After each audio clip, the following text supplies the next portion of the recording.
சேலம் மாவட்டம் ஆத்தூர் அருகே இருக்கக்கூடிய உழவர் சந்தையில் மக்கள் கூட்டம் அதிகமாக காணப்படுகிறது.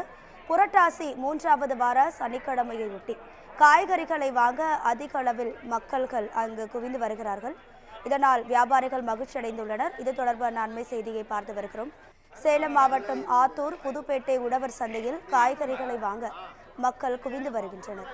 புரட்டாசி மாத 3வது சனிக்கிழமையொட்டி காய்கறிகளை வாங்க மக்கள் ஆர்வம் காட்டி வருகிறார்கள்.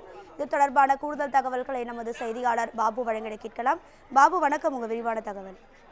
கண்டிப்பாக. அதாவது சேலம் மாவட்டம் ஆத்தூர் அடுத்து புதுப்பேட்டை பகுதியில் இருந்து உழவர் சந்தை அமைந்துள்ளது.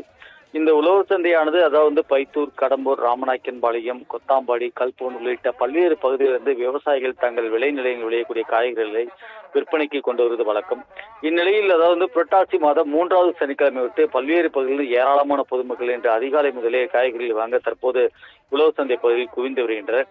இந்நிலையில் அதாவது இந்த 3வது சனிக்கிழமை முன்னிட்டு அதாவது பொதுமக்கள் பூசணிக்காய்கள் மற்றும் பரங்கிக்காய், வாழைக்காய், அவரைக்காய், முருங்கை, தேங்காய்கள், வாழைப்பழங்கள், இலைகள் உள்ளிட்ட பூக்கள் வாங்கும் ஏராளமான பொருட்கள் குவிந்து வருவதால் விவசாயிகள் மகிழ்ச்சி அடைந்தனர்.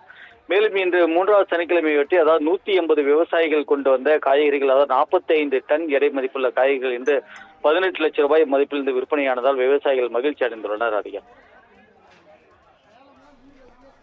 தகவல்களுக்கு நன்றி பாபு.